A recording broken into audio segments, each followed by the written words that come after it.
ఆఖరికి ఆ విషయం తెలుసుకొని 20 జూన్ నాడు పొంగులేటి శ్రీనివాసరెడ్డికి ఫోన్ చేసిండు. నేను చేయలే, ఆయన చేసిండు నాకు. సినిమా ఎక్కడున్నావు అంటే నేను బాన్సుడకెళ్ళి బయలుదేరి హైదరాబాద్కి వస్తున్నా అన్న.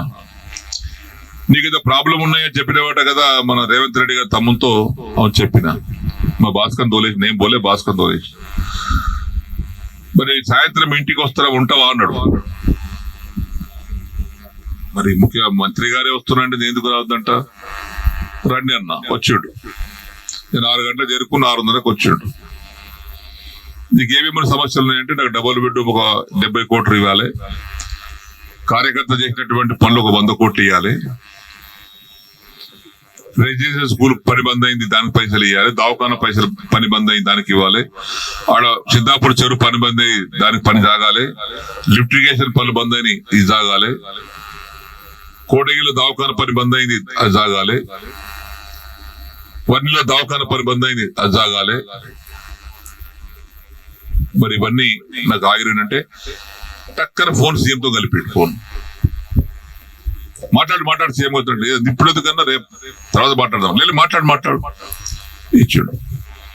సీఎం గారు మాట్లాడు, సీనా రేపు పొద్దున మీకు టిఫిన్ బ్రేక్ఫాస్ట్ వస్తున్నా అన్నాడు. రండి అన్న. వచ్చి టిఫిన్ చేసిన తర్వాత ఇవన్నీ నేను చెప్పినా నాకు ఇవన్నీ సమస్యలు ఉన్నాయి, మీరు ఓకే అంటే నేను కండువా పుట్టలేడు కప్పుకోను, నాకే పైసలు అక్కర్లేదు, నాకు ఏం అక్కర్లేదు. అంటుండే మంత్రి పదవి కూడా వస్తున్నాడు అనుకుంటా, మంత్రి పదవి వస్తుంది చేసిన మస్తు చేసిన, ఇక స్పీకర్ చేసినట్టుగా మంత్రి పదవి నాకెందుకయ్యా దద్దన్న. ఇవన్నీ హామీ ఇస్తున్నా, 6 మాసాల్లో కూడా పూర్తి చేస్తా అన్నాడు. ఇవన్నీ సరే కండువ కప్పుకున్నా. ఆ కండువ కూడా జాతీయ కండువ కప్పుకున్నా. నయమైంది. ఈ కోర్టు కేసులు ఉన్నాయి మా మీద కోర్టు కేసులు నడుస్తున్నాయి. అరే చేతి గుట్టు కండువ కప్పుకోలేదు బాబు, ఇందిరమ్మ బొమ్మతో కప్పుకోలేదు, జాతీయ కండువ మోదీ కూడా కప్పుకున్నాడు ప్రధానమంత్రి, అది కప్పుకోరా చెప్పిన. సరే ఆ కథ వేరు లీగల్ గా. ఇప్పుడు ఈ పరిస్థితిలో మనం ఇక్కడ ఆగినాం. దానికి కొంతమంది రకరకాలుగా మాట్లాడుతారు. తర్వాత మొన్న నవంబర్ 7 తారీఖు నాడు సీఎం గారింటికి మీటింగ్ అయితే పోయినా. అందరు ఎమ్మెల్యేలకు మాట్లాడుతుంటే మాకు కూడా పిలిచాడు. అది ఫిరాయింపుదారుల ఎమ్మెల్యే మీటింగ్ పెడితే అందరు పోయినాం. మీటింగ్ అయినాక విడివిడిగా పోయినాం. పొంగులేటి శ్రీనివాసరెడ్డి కూర్చున్నాడు, బట్టి కూర్చున్నాడు ఆయన పొలిటికల్ ఆ ఛాంబర్లో.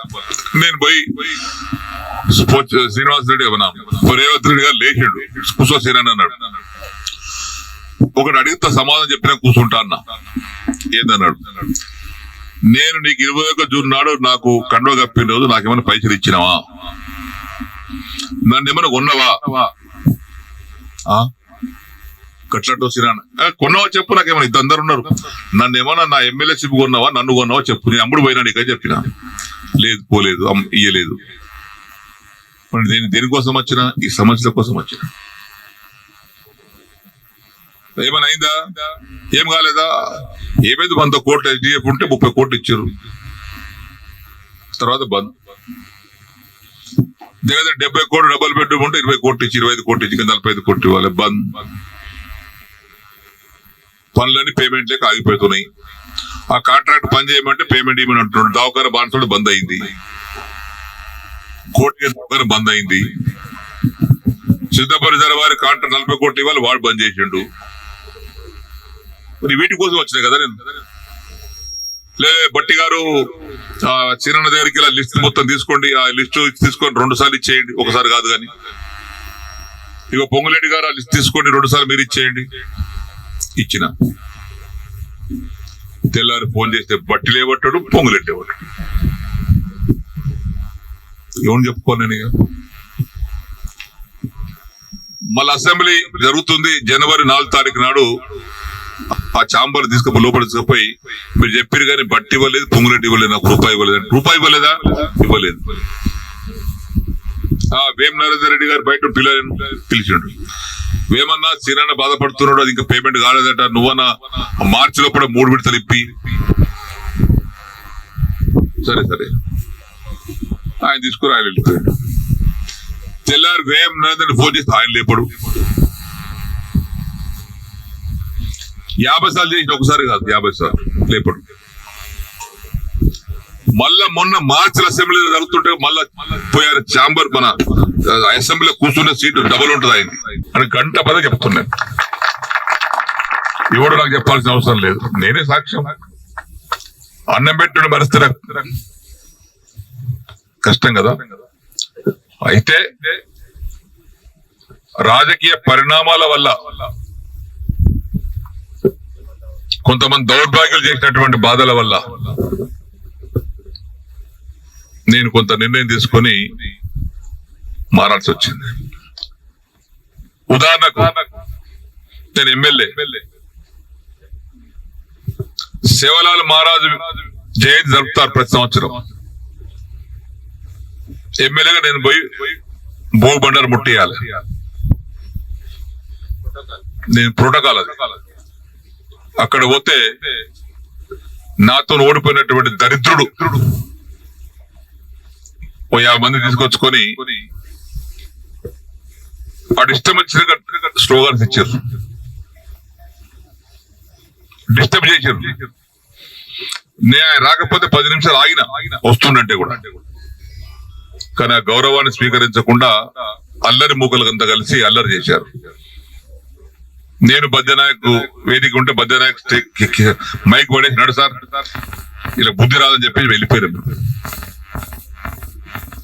బడాపాడు కాడ ఉర్స్ సందర్భంలో చాందిని ఎత్తిపెట్టుకొని గుర్రం కప్ప చెప్తాం ఆ ఊరోళ్ళకు. ఎప్పటిలాగా నేను గుర్రం మీద అది చాంది ఎత్తిపెట్టుకొని వాళ్ళు కవాలికి వాళ్ళు అయిన తర్వాత ఆ గుర్రం కప్ప చెప్తే ఈ మహానుభావుడు వచ్చి అల్లరి చేసి ఆ గుర్రం పెట్టేట్టు చాందిని మళ్ళీ వాపస్ తెప్పించు. ఆడవాళ్ళు మొత్తుకుంటున్నాడు, వాపస్ తేవద్దు, అది మంచిది కాదు ఊరుకని. కొట్లాట అయింది. ఆ కొట్లాట నేను ఎందుకు ఉండాలని చెప్పి కారుకి వెళ్ళిపోయినా. అంబేద్కర్ జయంతి బాన్స్వాడ జరుగుతుంది. నేను పూలమాలేసి కిందికి దిగిన. ఓ 20 మంది ఎంబడేసుకొచ్చి నేను మైక్ తో ప్రెస్ తో మాట్లాడుతున్నా.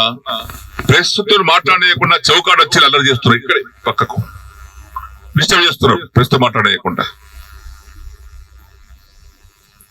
ఏంది పిచ్చిలేసిందా వీనికి అనుకో నాకు బాధ కలిగింది. కోనాపూర్ రెసిడెన్షియల్ స్కూల్ 12 కోట్ల రూపాయలతో కేసీఆర్ శాంక్షన్ ఇస్తే ఆ ల్యాండ్ లేకపోతే భూమి దొరకకపోతే దళితుల భూమి ఉంటే నేను 20 లక్షలు పెట్టి భూమి కొన్నా. ఆ భూమిని నగదు ఇచ్చి ఆర్డీఓను తహసీల్దార్ పిలిపించి నగదు 20 లక్షల రూపాయలు లబ్ధిదారులకు ఇచ్చి వాళ్ళతోని రాసుకొని రిజిస్టర్ చేసుకొని 7 జూన్ నాడు రాసుకున్నాం. 8 జూన్ నాడు నేను భూమి పూజ చేస్తాను పోయినా. భూమి పూజ చేసిన హైదరాబాద్ రామోజీరావు చనిపోతే హైదరాబాద్ వెళ్ళిపోయినా. పోయి అంత్యక్రియలు అయిన తర్వాత ఇంటికి వచ్చి స్నానం చేసి తింటున్నా. ఒక అధికారి ఫోన్ చేసిండు ఏడ్చుకుంటా. ఎవరా మీరు ఏడుస్తుంది? ఎందుకంటే సార్ నేను పలానా డిప్యూటీని, నేను మీ ఎంబడి వచ్చి శంకుస్థాపన భూమి పూజ చేసిన. రవీందర్ రెడ్డి గారి ఇంటికి పిలిపించి నన్ను ఇష్టం వచ్చి తిట్టిండు, బండబూతులు తిట్టిండు. నువ్వు ఎమ్మెల్యే మరి ఎందుకు పోయినావు? నాకు అడిగి పోవాలి కదా. లేదు సార్ ప్రోటోకాల్ ప్రకారంగా పోవాల్సి వస్తుంది సార్. నేను లేదు, నాకు అడిగేదాకా పోతా వీలేదు, నువ్వు అడిగిపోవాలి. ఆ కాంట్రాక్ట్ పిలిపి పని బంద్ చేసి ఇక్కడ నుంచి పీకుర్రి. ఆ కాంట్రాక్ట్ పిలిపిస్తే వాడు భయపెట్టించి మొత్తం తట్టప్పుడు వరకు వెళ్ళిపోయి అని చెప్పాడు. నేను వస్తున్నా రేపు ఆడ కూర్చుండి కూర్చేసుకొని పని చేపిస్తా, ఏ నా కొడుకో చూస్తా అని చెప్పి వాళ్ళు ధైర్యం చెప్పిన. అట్లా చేసారు. డబుల్ బెడ్రూమ్ పిలిచి నేను పొంగులేడికి అడిగితే ఇస్తానాడు. 2 సార్లు ఫోన్ చేసి ఇస్తాడు. 3వ సారి ఫోన్ చేస్తే నేను ఢిల్లీలో ఉన్నా, హైదరాబాద్ వచ్చి మాట్లాడుతున్నాడు. హైదరాబాద్ వచ్చినా మాట్లాడే ఏంటంటే ఆ రవీందర్ రెడ్డి ఓడిపోయాడు కదా, ఆయన ఇదేద్దని చెప్తున్నాడు. అందుకే ఆపేసిన.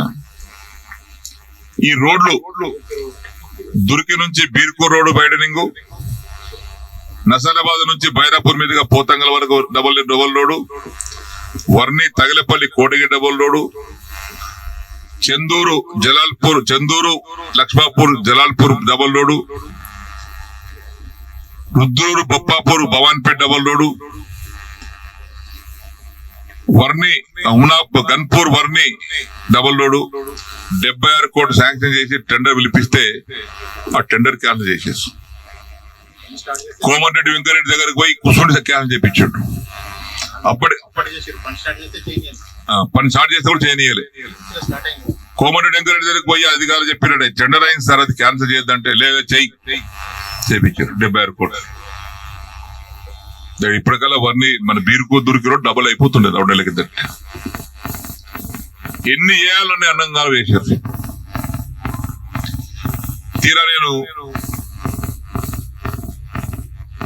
ఇక్కడ డబుల్ బెడ్రూమ్ పేమెంట్ ఇచ్చేది ఉంది, నాకు SDF ఫండ్స్ పైసలు ఇచ్చేది ఉంది, కార్యకర్తలు చేసుకున్నారు, ఇవన్నీ పేమెంట్ జరగాలని రేవంత్ రెడ్డి గారి తమ్ముడు కృష్ణారెడ్డి గారి దగ్గరికి మా భాస్కర్ బాబుని తోలేసిన. ఆయన ఇచ్చిన సమాధానం ఏంటంటే, భాస్కర్ మీ డాడీ చెప్పుపోయి బీఆర్ఎస్ పార్టీ ఎమ్మెల్యేలకు రూపాయి ఇచ్చేది లేదు, ఒక పని ఇచ్చేది లేదు, మీ డాడీని కండువ కప్పుకోమని ఇస్తాం. అదే భాస్కర్ వచ్చి ఈ విషయం చెప్పింది. నాతను కాదు నాన్న, ఈ వయసులో నేను పార్టీ మారడం నా వల్ల కాదు, అందులో కేసీఆర్ మోసం చేసి రావడం నా వల్ల కాదు, సరే ఏమని రాకపోరాను. నెల ఆగిన బాన్స్వాడకు వస్తే కార్యకర్తలు చేసుకున్నటువంటి పనులకు బిల్లు కోసం రావడం, డబల్ బెడ్ కట్టుకున్నటువంటి మహిళలు గుంపులుగా రావడం, మళ్ళా నెల 10 రోజుల తర్వాత మళ్ళా భాస్కర్ మళ్ళా తోలేసిన ఆయన దగ్గరికి.